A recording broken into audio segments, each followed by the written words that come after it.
Hello，大家好。这个影片想跟大家分享这个月的新角色豆豆迷彩维尔。这个影片一共有3个段落。第一个段落是都没有开道具的游戏影片。第二个段落只有开54跟加金币的道具。第3个段落是开除了加分数跟加 combo 以外的所有道具。大家如果不想把整个段落都看完的话，可以从说明栏里面的时间标记快速跳到你想看的位置。这个角色的玩法非常简单，赚金币的能力也很棒，非常建议新手使用。这个影片都是使用技能等级6的豆豆拍摄的，大家可以参考看看，决定要不要给他技能卷。豆豆是非常单纯的消除系角色，技能就是画面中央的大范围消除，可以一次消除35到40个角色。金币补正在技能等级6的时候是+2，所以非常适合用来赚钱。现在的定格画面显示单次技能消除37个角色。技能开启的时候，游戏画面会暂停，所以在开启技能之前，要确认角色都已经落下，并且紧密的堆叠，这样才能在单次的技能中消除最多的角色。画面中如果有出现发光而且闭着眼睛的豆豆，要优先消除。消除这种发亮的豆豆可以让技能条的累积速度变快。这种特殊的豆豆会随机出现，运气好的话就可以快速的累积技能条，然后一直放技能。现在这个定格画面中用红圈圈起来的就是发光的特殊豆豆。消除一个发光的特殊豆豆，大概等于消除3个普通的豆豆。3这个数据我其实不是很确定，日文的攻略网站也没有特别写到这个。如果有人有确定的资讯的话，欢迎告诉我。豆豆的玩法非常单纯又简单，玩法重点就是刚刚讲的这些而已，其他的就是一些比较通用的技巧，像是尽量连9到11长链来制造时间泡泡，或是尽量把豆豆累积到下一次的技能条，完成 overcharge 这一个动作。不过因为豆豆需要等角色掉下来排好才能开技能，所以按技能键之前需要等 0.5 到1秒左右，这样就不能一直狂按左下角的技能键，这会让 overcharge 更难完成。所以玩这个角色我比较不会强调 overcharge 这件事情。都没有开任何道具的游戏片段已经结束，原始金币数量是4690，跟其他季6的消除系角色来比算是很不错的。依据日版的攻略，豆豆在没有开任何道具的情况下，平均差不多就可以拿到4000金币。接着来看下一段影片，这是一般玩家比较常开的道具组合54加金币。54道具的作用是让画面中的角色少一种，从5种变成4种，会让连接变得容易很多，也可以比较容易连出会产生魔法泡泡的长链，玩起来手感差非常多，就像在玩不同游戏一样。如果经济不是太拮据的话，非常建议开这一个道具，游戏体验会比较好。加金币的道具是在游戏结束以后，把你所得到的金币乘以一个倍数，最低是乘以 1.1 倍，最高可达51倍。不过51倍的发生几率非常低，据统计大概只有 0.1%， 就是1/1000的机会。我们又会戏称加金币的道具为赌博道具，运气好的话就可以一口气拿很多的金币。当然，如果你的基础金币数量够高的话，赌博的效果就会更好。基础金币玩得不够多的话，就不建议浪费钱开这个道具。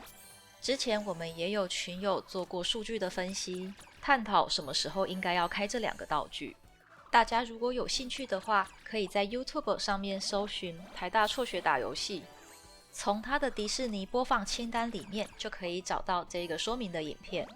这里简单的说一下结论，就是当什么道具都没有开，结算的金币可以高达960以上的话，就建议可以开加金币的道具。如果有开54道具的场次，金币可以比不开道具的场次高1800以上的话，就可以开54道具。至于什么情况下2个道具都可以开，大家可以自己去看影片，数学好难我不会解释。这段影片还有1分半左右，大家也可以直接跳到6分钟左右的位置。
现在大家可以看到，这场游戏结束的时候，基础金币是7727元，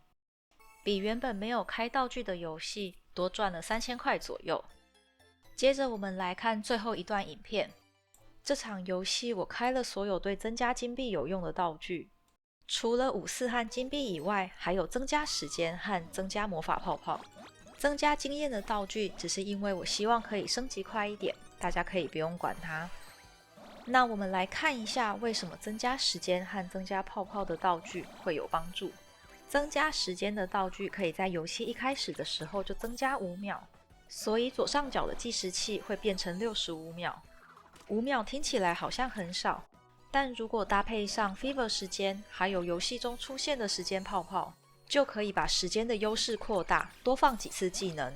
增加魔法泡泡的道具可以让有特殊功能的泡泡需要的连接数减1。举例来说，我们最想要的时间泡泡是需要连9到12的长链就有机会可以出现。在有开泡泡道具的情况下，只要连8到11的长链就有机会了。消除一颗时间泡泡可以增加游戏时间2秒，听起来好像非常少，但如果在这2秒钟你有办法再进入一次 Fever Time， 那就等于增加了7秒的游戏时间。这段时间内运气好的话，有可能可以再次进入 Fever， 或是再放1到2次的技能，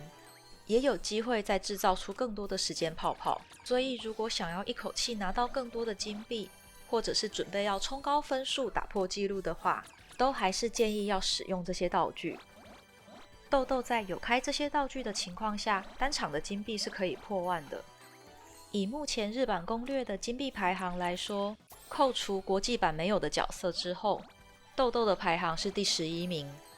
但是以新手友善的程度来说，我觉得他是第1名，因为他是前几名里面玩法最简单的一只。我们从排名第1的奈米娜开始看，玩奈米娜需要比较快的手速，技能期间要能全版消除3到4次以上才能得到比较好的结果。第2名的光年队长，他的技能开的5枪之中，前2枪需要点在对的位置来制造时间泡泡，后3枪要抓准角色刚掉下来的那个时机，才能消除到比较多。第3名的加斯顿也是很多人练不起来的角色，技能期间需要连长练，做到3次的全版消除，需要非常注意技能的使用时机，才有办法继续进行技能的循环。第4名的绝地陆克，光是需要开旋转丸这件事情就打退很多新手。香水爱丽丝是需要刷时间泡泡的玩法，比较需要手速跟运气。后面的艾莎雪宝是双技的角色，2种技能可能比较容易搞混或按错，而且也是很需要运气的角色，赚金币的稳定程度比较低一些。在后面的安纳金一样是需要开旋转的角色，大家有兴趣的话，可以从我的教学播放清单里面找到这个教学影片，也可以点右上角的资讯卡，会有安纳金的教学连结。第8名的蝙蝠米妮，入手比较困难，只有在万圣节的时候有机会出。点击蝙蝠的玩法算是比较简单，但目前我也还没有玩到破万过。后面的艾莎女王使用冰冻的方式来消除大范围的角色，我觉得控制上比较难一点，那一样都还没有玩到破万过。第10名的杰克莎莉在低技能等级的时候表现就很好，不过她也是要刷时间泡泡的玩法，比较需要练习。然后就是我们这次介绍的豆豆了，单纯的消除系，技能期间不需要做任何事情，还有机会出现发光的豆豆，可以加快技能条的累积。我能想出的唯一缺点，大概就是技能期间画面会暂停，所以需要等角色掉落排好之后才能开技能。目前月底的这段时间，豆豆在红盒有几率的提升，比较容易可以抽到，蛮推荐大家可以入手，拿来当主力的赚钱角色。这个影片就差不多到这边，大家如果有问题的话，可以在留言区告诉我，也别忘了按赞、订阅、分享哦。我们下次见。